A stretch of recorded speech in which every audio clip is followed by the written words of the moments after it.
Sorry, I destroyed your cat.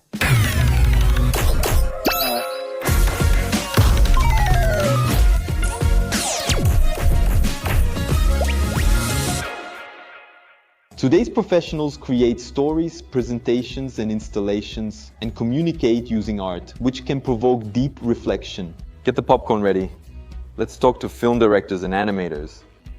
The filmmaker is the professional who works with cinema. The spotlight is almost never on him, but he is essential for all the magic that happens in front of the cameras. The filmmaker can work on movies, cartoons and ads. With his broad background, he must understand people management, logistics, and aesthetics. The film set is where he spends the most hands-on part of his time.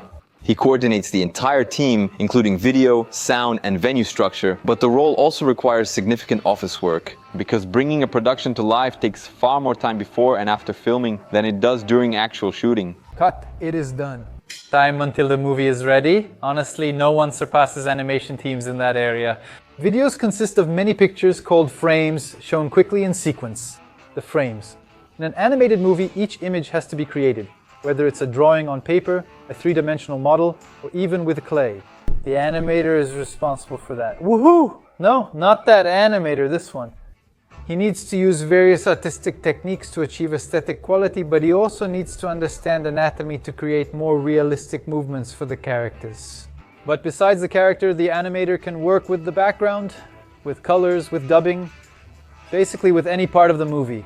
And the final product can be a feature film, a short film, an advertising campaign, or even a video game. And no, animation isn't just for kids' movies. Let's meet Marilia and Fabio, film directors known as the Mireles brothers. I'm here at Start Anima to learn what it's like to work as an animation professional.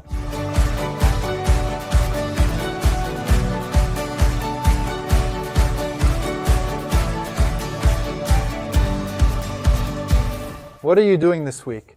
I'm working a lot on scripts, guys. A television series is about to start, so it's basically creating day and night, writing. So that all of this at some point comes to life, right? Today is Friday and we're preparing material for an ad releasing Monday or Tuesday. And today I also started the day editing something we're working on, some content we're producing. The daily routine is really crazy. Like, we might be working on a drawing, an animation, or actually going back to creation, or even finishing up, where you focus more on art direction and lighting. So we do a bit of everything, right? For me, at least, every day is different. Every project is its own thing. Every film has a different team, different people. Many times you go to work between big projects that demand a lot of our time, weekends, nights. You belong to the project now, right? They took you, so your old life is gone. What difficulties did you face in the beginning? The difficulty we had was really the lack of training and education, right? So we really had to learn on a day-to-day basis. I think there was also a technical difficulty, actually. That's right. Because we didn't have much knowledge of the tools, of how we could bring those stories to life in the best way and all that. So we made mistakes, right? The first ads we made have choices that we look at today and say, wow, why didn't I do it that way, right? But speaking more broadly about animation in Brazil, the biggest challenge is definitely resources. What does a filmmaker notice in everyday life that other people don't? We're always thinking about the situations we need to portray in films, but through a lens, through a camera. Or even coming up with film ideas based on real life situations, right? Ordinary moments that others overlook, we notice them. Sometimes you're having lunch and writing a script.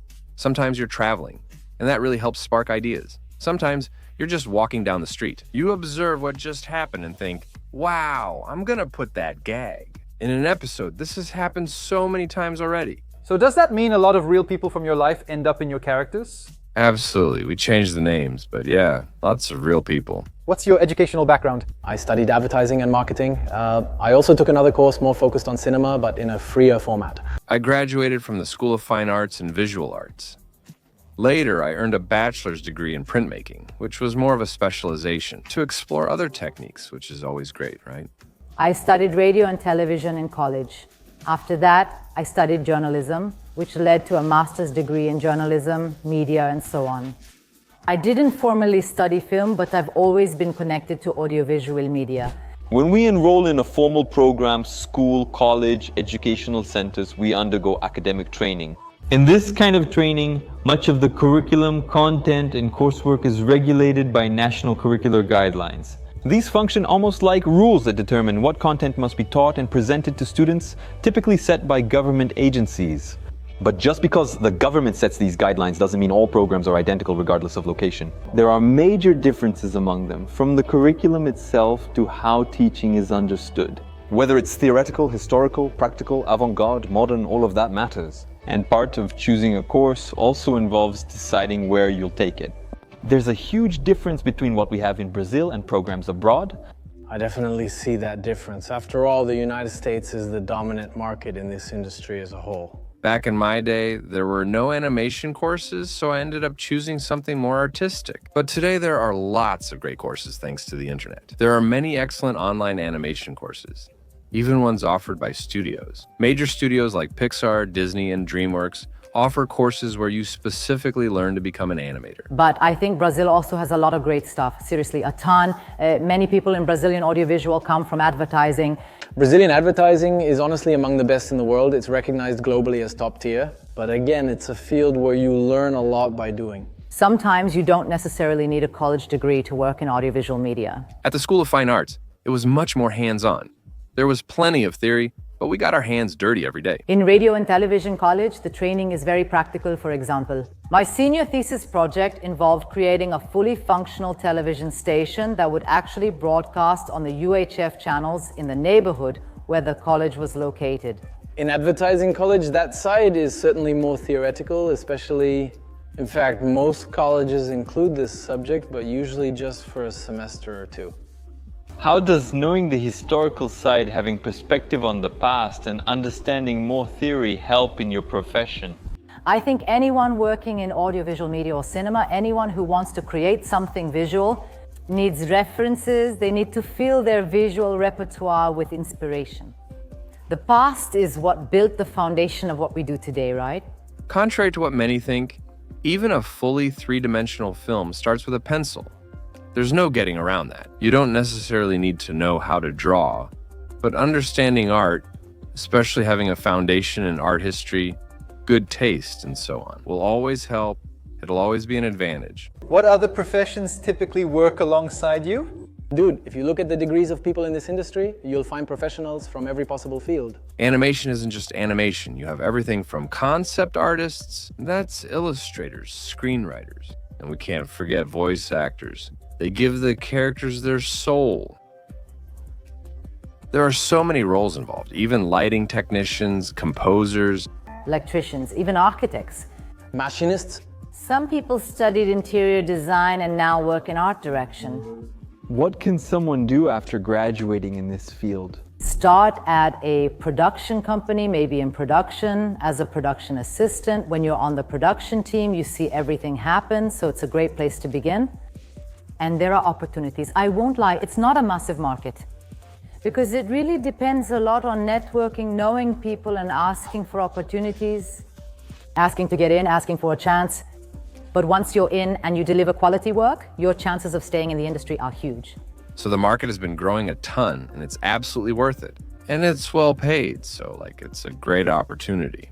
It's a field that absorbs a lot of people, and we really need professionals right now. I'm here with Matthias, who's an art director and illustrator here at Start Anima. Matthias, tell me, what are these things? What's this contraption here? This contraption here is a light table. We use it to create background and character designs. It's widely used in animation because you can place one sheet of paper over another, see what's drawn underneath, and continue the sequence. And what are these drawings? A comic book? Is that it? This is the project's storyboard. So we draw frame by frame, separate scenes by rows, break them down, and create images to bring the script to life. So you can see the entire film like a comic book before you even start animating? Exactly, it's crucial for planning so you know which characters will need to be created. Backgrounds too, animation, and all cinematography stems from the storyboard. It's way easier to make changes here, in the drawing, in the sketch, than to go through all the production work, just to end up having to scrap or replace something later. So after the storyboard stage, where does it go next? Well, once we're done with the storyboard, we start developing backgrounds and characters, defining the exact design of everything. So here we have the characters. After that, we create model sheets, views of each character to guide us into the modeling stage. So the 3D modeler has all the references they need. And what's this screen here? That section there is what we call a color script. It's a way to translate the script through color theory. We apply color theory to evoke the emotions each part of the film needs to convey. And do you handle all these parts yourself? I do all these parts myself.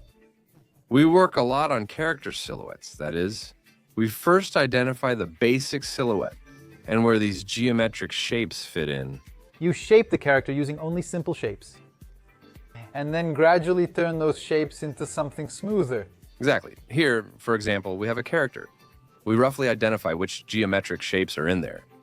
Then we add spheres and this kind of structure like blocking to get a rough sense of the modeling. From there, you start adding more points and subdividing the mesh into more polygons until the mesh becomes very smooth and uniform, what we call smooth. So from that point on, we have a modeled character, Higgy, this virtual puppet. It has all these controls, and each control corresponds to something specific. So, as you can see, each control moves a joint, a muscle, something, or the mouth. And then I move them to make him talk. I really like this Higgy thing. Can I play with it too? Can I move the character? Sure, let's see what happens here. Usually, it's not that easy to pose the character. Let's see if I break the character then. Hand on the hip, let's see if I can do it. I'll lower it here, but I want to rotate this hand. Now let's see if I can place this hand on the hip. It's not quite on the hip, but look how cool it turned out. Alright, I guess no one would keep their thumb like that, but for now it's fine. Now with this other hand, let's give a little wave. Something's already happening here. Now it looks like a kind of evil, weird cat, but that's the best I could do. Bye. Audience questions. You folks who sent these, I take no responsibility. What do you actually do? What exactly does directing a film mean? Man, directing a film means creating a visual story from a script. From someone's idea that was written down on paper. As a director, your job is to turn that into images. What course should an animator take? Definitely the most recommended course is animation, but fine arts is also very useful. Which college? Film or audiovisual? They're similar paths, okay? I think audiovisual gives you broader possibilities and more varied career options in the future. Film also allows that, but you'll dive deeper into the seventh art.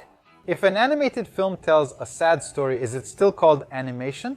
It still has to be animated. You'll have to animate that sad character, right? Do you prefer sweet or salty popcorn? Sweet, definitely. Nowadays, do animators only work with digital art, or is traditional animation still around?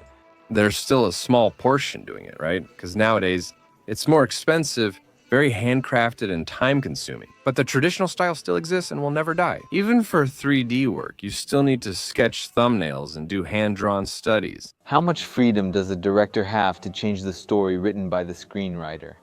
It depends. If it's about changing the story's direction or the ending, for example, no. But if it's just a suggestion that slightly improves how the audience understands the story, I think that's fine. Did you always like watching cartoons? Always.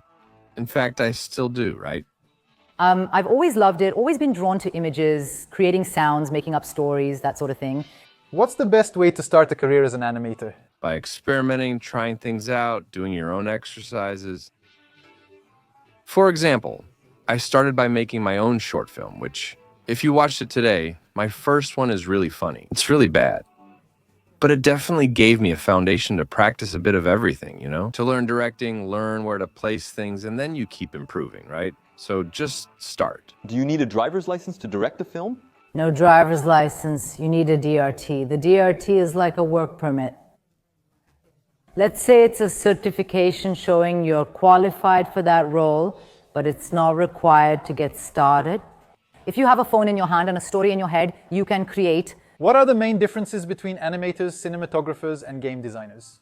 Actually, the techniques are the same. You'll definitely need to design the character, model it, create props, animate, and build that 3D world. Which countries pay animators the best? Surprisingly, Eastern Europe also has a lot of production. But it doesn't pay as well as Canada and the United States, where the biggest studios are. But Brazil is paying well too. We can stick around here. Does the film director choose the whole crew, or is there someone above making those decisions? The director has more influence in creative departments. So they choose the cinematographer, the production designer, and under them there's a huge team. The cinematographer picks the gaffer, the electrician, and the production designer. Chooses the props master, the set decorator, people they've worked with before, members of their own team, and we don't get a say in that. Besides the actual animation process, how different is it from making a live-action film? It's actually the same logic. You still have to handle all production, you still act, except the one performing is that digital character. You still light the scene, just in a digital environment. Composition, color grading, it's all the same. In live action, you shoot a massive amount of footage and then edit it down, so you have tons of material to work with. In animation, you have to be very precise. It's frame by frame. You can't afford to waste work. Why does Brazil make so few animated films? Well, unfortunately, I think it's simply due to lack of resources. Disney or Pixar films have cost as much as $200 million. So a film like that today would cost about 1 billion reais. We'll never have that kind of budget here. But even so, Brazilian budgets, 12, 10, 15, 8 million reais, still aren't easy to secure. Now, with streaming, things have improved a lot. We're seeing a boom in productions. Why are awards like the Oscar or Cannes so important to you? I think it validates hard work, sometimes months, sometimes years, that you put into something. You pour all your sweat, tears, blood, and talent into a project. And when it's recognized by the wider public, it's like you're being recognized yourself. It's the same kind of recognition as winning an architecture award, earning a medical PhD, or publishing a paper, right? The Cannes Film Festival is an award for cinema, but there's another part of Cannes that takes place. Another event called Cannes Lions, which is a festival that honors the world's top advertising work. This is a bronze lion we won for a campaign we made for Burger King, and we won it in the film category. For an advertising director, that's huge recognition.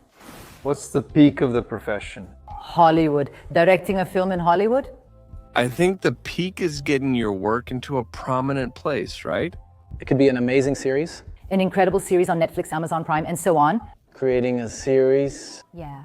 And how does your profession change the world? Good question. Good question. Look, I think animation is something so universal, so cool, and at least what we do is really wholesome. I believe it always leaves a little seed in whoever watches it, you know?